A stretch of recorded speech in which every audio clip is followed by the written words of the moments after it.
Hello everybody, welcome to our channel. అనివార్య కారణాల వల్ల మన ఛానల్ నుండి గత కొద్ది రోజులుగా వీడియోలు అయితే అప్లోడ్ చేయలేకపోతున్నాను. ఇక నుంచి రెగ్యులర్గా వీడియోలు అప్లోడ్ చేయడానికి ప్రయత్నం చేస్తాను. ఈరోజు మనం బ్యాంక్ నిఫ్టీలో ఒక బ్రేక్అవుట్ స్ట్రాటజీ గురించి డిస్కషన్ చేద్దాం.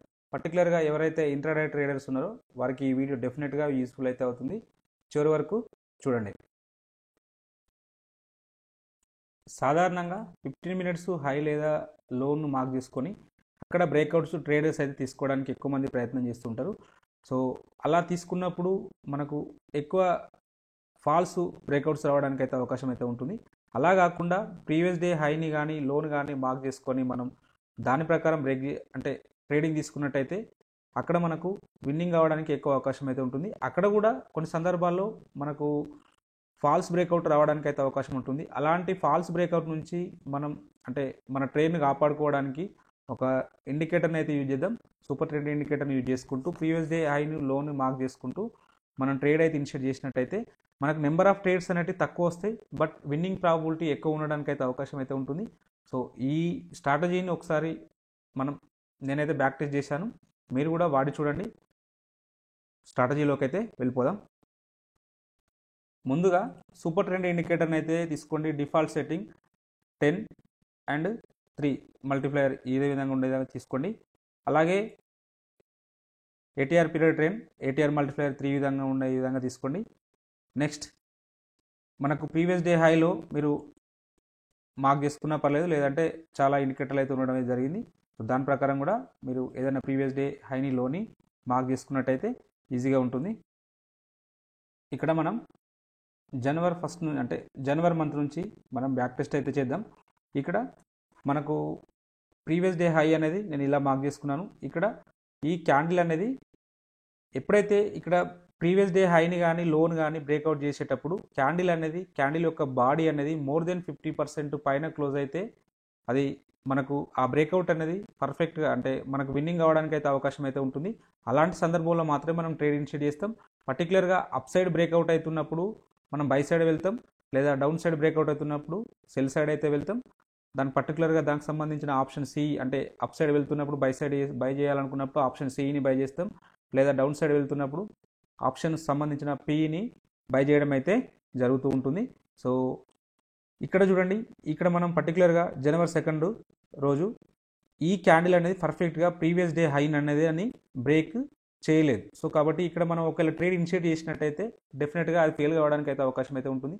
ఒక క్యాండిల్ యొక్క బాడీ అనేది మోర్ దెన్ 50% పైన ఏదైతే మనం ప్రీవియస్ డే హై పైన క్లోజ్ అయినప్పుడు మాత్రమే ట్రేడ్ ఇనిషియేట్ చేసుకుంటాం. సో ఇలాంటి ఫాల్స్ బ్రేక్అవుట్ నుంచి ఉండడానికి మళ్ళీ మనం సూపర్ ట్రెండ్ని కన్ఫర్మేషన్గా తీస్తాం. సో ఇక్కడ చూడండి, నెక్స్ట్ మనకు పర్ఫెక్ట్ బ్రేక్అవుట్ అనేది ఈ క్యాండిల్లో రావడం జరిగింది. ఈ క్యాండిల్లో బ్రేక్అవుట్ రావడం జరిగింది. సో ఇది మన యొక్క ఎంట్రీ పాయింట్ అవుతుంది. స్టాప్ లాస్ అనేది మనకు సూపర్ ట్రెండ్ అవుతుంది. ఈ క్యాండిల్ దగ్గర ఎక్కడైతే సూపర్ ట్రెండ్ ఉంటుందో అది కూడా మనకు మోర్ దెన్ 100 పాయింట్స్ ఉంటే మనమైతే డెఫినెట్గా అయితే కన్సిడర్ చేయము. మన టార్గెట్ వచ్చేసి 100 పాయింట్స్ ఉండడానికి అవకాశం అయితే ఉంటుంది. సో ఇక్కడ ఇలాంటి ఫాల్స్ బ్రేక్అవుట్ నుంచి మనం ట్రేడ్ తీసుకోకుండా ఉండగలిగినాం. నెక్స్ట్ ఇక్కడ మనం ఒకవేళ ఎన్ని పాయింట్స్ వచ్చినాయని చూసినట్టయితే, సో ఇక్కడ చూద్దాం, వెయిట్ 1 సెకండ్. మనకు 296 పాయింట్స్ అయితే రావడం జరిగింది. మనం ఒకవేళ ఆప్షన్లో సి బై చేసినట్టయితే నియర్లీ 150 పాయింట్స్ రావడానికి అయితే అవకాశం అయితే ఉంటుంది. సో ఇలా మనం ఏదైతే ఫాల్స్ బ్రేక్అవుట్ ఉందో అలాంటి ట్రేడ్స్ని అయితే మనం తీసుకోకుండా ఉండడానికి ఈ ఇండికేటర్ అయితే యూజ్ఫుల్ అయితే అవుతుంది. నెక్స్ట్ డే చూసినట్టయితే, సో ఇక్కడ ఇమీడియట్గా మనకు సెల్ రావడం జరిగింది, బట్ ఇది మనకు ఎక్కడ బ్రేక్అవుట్ రాలేదు. సో కాబట్టి ఇక్కడ ట్రేడ్ అయితే ఇనిషియేట్ చేయము. సో మనకు అనవసరమైన ట్రేడ్స్ తీసుకొని మన క్యాపిటల్ లాస్ కావడం కంటే బ్రేక్అవుట్ వచ్చినప్పుడు ట్రేడ్ తీసుకోవడం అయితే మంచిది.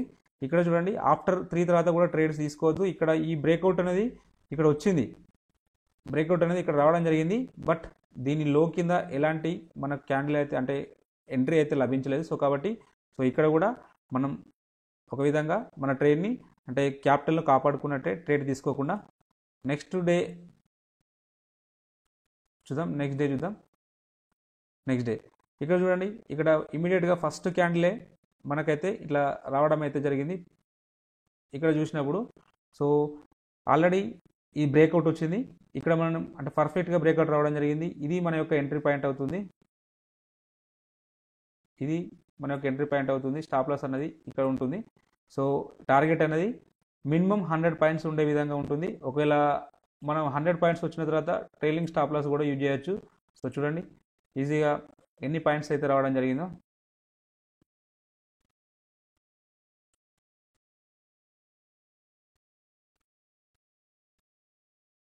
800 పాయింట్స్ అయితే రావడం అయితే జరిగింది. సో అంటే ట్రేడ్ అనేది అంటే ఫాల్స్ బ్రేక్అవుట్ నుంచి మనం ఇమీడియట్గా మనం అంటే ఏదైతే మనం ఫాల్స్ బ్రేక్అవుట్ నుంచి మనం కాపాడుకోవడానికి అయితే అవకాశం ఉంటుంది మన ట్రేడ్ను. సో కాబట్టి ఈ స్ట్రాటజీ అప్లై చేసి చూడండి. పర్టికులర్గా ఎవరైతే బ్రేక్అవుట్ ట్రేడర్స్ ఉన్నారో ఇంట్రాడేలో బ్రేక్అవుట్ ట్రేడ్స్ చేస్తున్నప్పుడు అనవసరమైన అన్ని ట్రేడ్స్ తీసుకునే దానికంటే కొన్ని లిమిటెడ్ ట్రేడ్స్ అవి కూడా పర్ఫెక్ట్గా విన్నింగ్ ఉండడానికి అవకాశం ఉండే ట్రేడ్స్ను తీసుకోవడానికి అయితే ప్రయత్నం చేయండి. 7th రోజు నో ట్రేడ్, ఎందుకంటే ఎక్కడ ప్రీవియస్ డే హై కానీ లో కానీ ఎలాంటి క్యాండిల్ బ్రేక్అవుట్ రాలేదు. సో బట్టి నో ట్రేడ్. ఇక్కడ చూడండి 8th రోజు ఇక్కడ పర్ఫెక్ట్గా బ్రేక్అవుట్ అయితే రావడం జరిగింది. Already super trend cell signal ఇవ్వడం జరిగింది. సో కాబట్టి ఇక్కడ మనం పీఈని బై చేసినట్టయితే ఈజీగా మోర్ దెన్ 100 పాయింట్స్ పైన ఈజీగా అచీవ్ కావడానికి అయితే అవకాశం అయితే ఉన్నది. చూడండి సో 500 పాయింట్స్.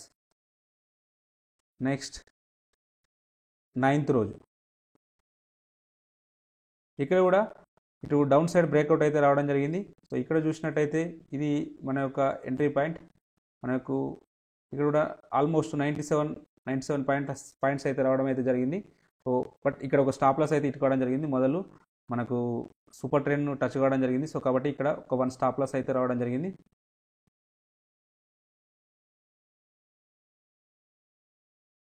నెక్స్ట్ మళ్ళీ ఇమీడియట్గా అదే రోజు ఈ మనకు స్టాప్ లాస్ వచ్చినప్పటికీ కూడా స్టాప్ లాస్ హిట్ అయినప్పటికీ కూడా ఇక్కడ నెక్స్ట్ ఇక్కడ సూపర్ ట్రెండ్ బై ఇవ్వడం జరిగింది.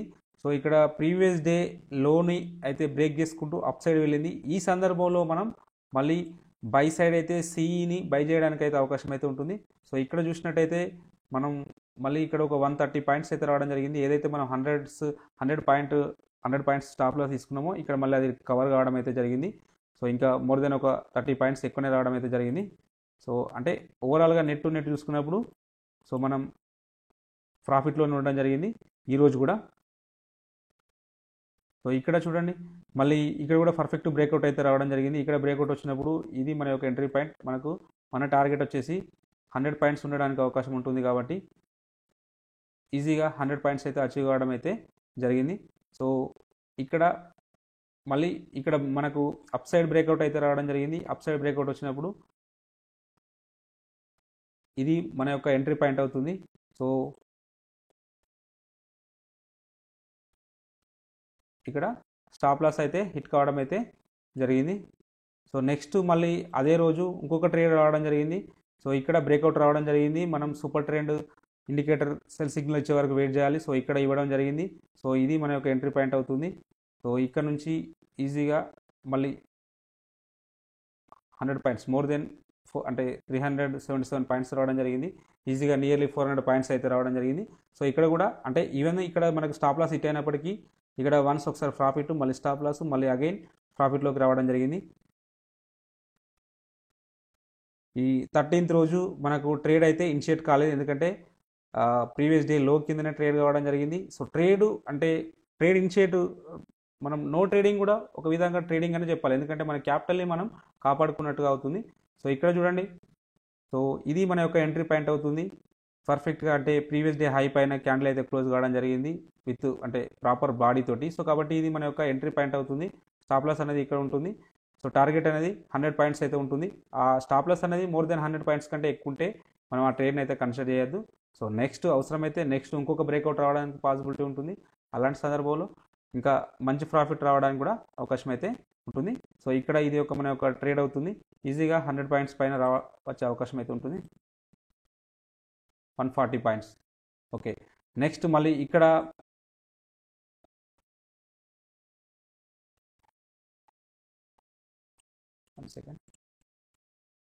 ఇక్కడ మళ్ళీ రివర్స్ ట్రేడ్, అంటే అగైన్ మళ్ళీ ఇక్కడ ఒక ప్రీవియస్ డే హైని బ్రేక్ చేసుకుంటూ డౌన్ సైడ్ అయితే రావడం జరిగింది. ఆల్రెడీ సూపర్ ట్రెండ్ సెల్లో ఉన్నది కాబట్టి సో మనం ఇక్కడ మళ్ళీ పీ సైడ్ అయితే వెళ్ళొచ్చు. సో ఇక్కడ కూడా 100 పాయింట్స్ పైన రావడం జరిగింది. సో ఇక్కడ కూడా మళ్ళీ ప్రీవియస్ డే హైని బ్రేక్ చేసుకుంటూ అప్ సైడ్ అయితే వెళ్ళడం జరిగింది. సో ఇక్కడ 3 ట్రేడ్స్ రావడం జరిగింది. 3 ట్రేడ్స్ వచ్చినప్పటికీ కూడా 3 ట్రేడ్స్ అయితే సక్సెస్ అయితే అంటే మనకు విన్ కావడం అయితే జరిగింది. సో ఇలా అనవసరమైన బ్రేక్అవుట్స్ని మనం ప్రయత్నం చేసుకుంటే ఉండేదానికంటే ఇట్లా పర్ఫెక్ట్గా అంటే వచ్చిన బ్రేక్అవుట్ అనేది మనకు విన్నింగ్ అవ్వడానికి అవకాశం ఉన్న ట్రేడ్స్ తీసుకోవడానికి అయితే అవకాశం అయితే ఉంటుంది. సో ఇక్కడ స్టాప్ లాస్ అయితే హిట్ కావడం జరిగింది ఈ పర్టికులర్ ఈ రోజు 15th రోజు. బట్ మళ్ళీ ఇక్కడ అపోజిట్ సెల్ సైడ్ రావడం జరిగింది. అంటే ఎప్పుడైతే ఇక్కడ మనకి ఫెయిల్ అయినప్పుడు మళ్ళీ అప్ సైడ్ వెళ్తూ రివర్స్ బ్రేక్ అయితే రావడం జరిగింది. బట్ మనం ట్రేడ్ ఎక్కడ ఇనిషియేట్ చేస్తామంటే ఎప్పుడైతే సూపర్ ట్రెండ్ సెల్ సిగ్నల్ ఇచ్చినప్పుడు మాత్రం చేస్తాం. ఇక్కడ ఇవ్వడం జరిగింది. సో ఇది మన యొక్క ఎంట్రీ పాయింట్ అవుతుంది. ఇక్కడ కన్సిడర్ చేసినట్టయితే ఇక్కడ 100 పాయింట్స్ ఈజీగా రావడం అయితే జరిగింది. సో ఈజీగా 300 పాయింట్స్ రావడం జరిగింది. అక్కడ ఏవైతే మనం 100 పాయింట్స్ స్టాప్ లాస్ అనుకున్నామో ఇక్కడ ఈజీగా 300 పాయింట్స్ మళ్ళీ మన ప్రాఫిట్లో అయితే రావడం జరిగింది. So next 16th no trade, next 17th కూడా నో ట్రేడ్. బట్ ఆల్రెడీ అది కింద ఓపెన్ అయింది కాబట్టి మనం కన్సిడర్ చేయము. నెక్స్ట్ 20th రోజు ఇక్కడ మనకు పర్ఫెక్ట్గా బ్రేక్అవుట్ అనేది ఇక్కడ రావడం జరిగింది. ఇది మనం ఈ క్యాండిల్ కన్సిడర్ చేయము, ఈ క్యాండిల్ని కన్సిడర్ చేస్తాం. ఈ క్యాండిల్ కన్సిడర్ చేసినప్పుడు సో ఇది స్టాప్ లాస్ అనేది ఎక్కువ ఉన్నప్పుడు ట్రేడ్ ఇనిషియేట్ చేయొద్దు. జనరల్గా స్టాప్ లాస్ ఎంత ఉందో ఒకసారి చూద్దాం. 271 పాయింట్స్ ఉంది. సో కాబట్టి ఇనిషియేట్ చేయొద్దు ట్రేడ్. నెక్స్ట్ 21 రోజు కూడా సో మనకు ఇక్కడ బ్రేక్అవుట్ అనేది ఇక్కడ రావడం జరిగింది. బట్ ఈ బ్రేక్అవుట్ అనేది సో ఇక్కడ ఇది కన్సిడర్ చేస్తాం. బట్ దీని కింద మనకు ఎలాంటి మళ్ళీ సెల్ సైడ్ రాలేదు. సో కాబట్టి ఇక్కడ ట్రేడ్ తీసుకోవడానికి అయితే మనకు అవకాశం అయితే ఉంటుంది. సో ఇక్కడ ఇది మన యొక్క స్టాప్ లాస్ అవుతుంది. ఈజీగా 100 పాయింట్స్ అచీవ్ అయి ఉంటుంది. ఈజీగా 200 పాయింట్స్ ఈజీగా అచీవ్ కావడం అయితే జరిగింది. సో నెక్స్ట్ ఇక్కడ కూడా మనకు 22nd రోజు ఇక్కడ కూడా మనకు ప్రాపర్ క్యాండిల్ తోటి బ్రేక్అవుట్ అయితే రావడం జరిగింది. ఇక్కడ కూడా 100 పాయింట్స్ పైన ఈజీగా అచీవ్ అవ్వడానికి అవకాశం అయితే ఉంటుంది. ఆల్రెడీ సూపర్ ట్రెండ్ సెల్ సిగ్నల్లో ఉంది కాబట్టి మనం పీఈ సైడ్ వెళ్ళడానికి అవకాశం అయితే ఉంటుంది. ఈజీగా 200 పాయింట్స్ అచీవ్ కావడం అయితే జరిగింది. అగైన్ మళ్ళీ ఇక్కడ 3 తర్వాత ట్రేడ్ వచ్చి 215 తర్వాత మళ్ళీ ఒక ట్రేడ్ రావడం జరిగింది. ఈ ట్రేడ్ను మనం ఇక్కడ కూడా అంటే బై సైడు సి సైడు చూసినట్టయితే ఇది కూడా మనకు ఈజీగా 286 పాయింట్స్ అయితే అచీవ్ కావడం జరిగింది. సో 23rd రోజు 1 ట్రేడ్ అంటే ఇక్కడ ట్రేడ్ ఫెయిల్ కావడం జరిగింది. బట్ అంటే ఇక్కడ మనకు ఫెయిల్ అయినప్పటికీ కూడా మళ్ళీ రివర్స్ ట్రేడ్ రావడానికి కూడా అవకాశం అయితే ఉంటుంది. ఎప్పుడైతే ప్రీవియస్ డే హైని మళ్ళీ డౌన్ సైడ్ బ్రేక్ చేసుకుంటూ వచ్చినప్పుడు మనం సెల్ సైడ్ వెళ్తాం. ఇలా సెల్ సైడ్ వెళ్ళినప్పుడు సో మనకు ఏదైతే మనం స్టాప్ లాస్ అయితే అనుకుంటున్నామో అది మళ్ళీ రికవరీ కావడానికి అయితే అవకాశం అయితే ఉంటుంది. బట్ ఇక్కడ మనకు అంటే రికవరీ ఈరోజు స్టాప్ లాస్ అయితే ఇట్టుకోవడం జరిగింది. ఓవరాల్గా 24th ఇక్కడ మనకు బ్రేక్అవుట్ రావడం జరిగింది. సో ఈ బ్రేక్అవుట్ మనం కన్సిడర్ చేసినట్టయితే ఈజీగా 100 పాయింట్స్ అయితే అచీవ్ కావడం అయితే జరిగింది. సో మళ్ళీ తర్వాత మనకు ఆపోజిట్ సైడ్లో కూడా మనకు బ్రేక్అవుట్ రావడం జరిగింది. అంటే ఏదైతే ప్రీవియస్ డేలోను డౌన్ సైడ్ నుంచి అప్ సైడ్ బ్రేక్ చేసుకుంటూ అప్ సైడ్ వెళ్ళింది. సో ఇక్కడ మనకు ఎప్పుడైతే సూపర్ ట్రెండ్ ఇండికేటర్ బై ఇస్తుందో అప్పుడు మాత్రమే ట్రేడ్ ఇనిషియేట్ చేస్తాం. సో ఇక్కడ ట్రేడ్ ఇనిషియేట్ చేసినట్టయితే సో ఇది మన యొక్క ఎంట్రీ పాయింట్ అవుతుంది. సో ఇది మన యొక్క స్టాప్ లాస్ అయితే అవుతుంది. ఈజీగా 100 పాయింట్స్ అచీవ్ కావడం అయితే జరిగింది. 27th ఇక్కడ నో ట్రేడింగ్ అంటే ఇక్కడ మాత్రం అప్ సైడ్ రావడం జరిగింది. ఇక్కడ వచ్చినప్పుడు ఈరోజు స్టాప్ లాస్ హిట్ కావడం జరిగింది. So 28th no trade, 29th no trade, 30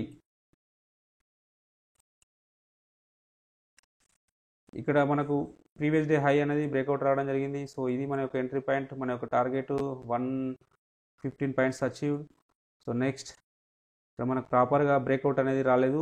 ఒకవేళ next candle breakout break down side రావడం జరిగింది. డౌన్ సైడ్ బ్రేక్అవుట్ అయితే రావడం జరిగింది. బట్ ఇక్కడ ఎంట్రీ అయితే రాలేదు.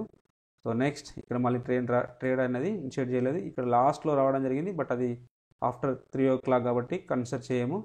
31st సో ఇక్కడ మనకు అప్ సైడ్ బ్రేక్అవుట్ రావడం జరిగింది. ఇది మన యొక్క ఎంట్రీ పాయింట్, అవుతుంది.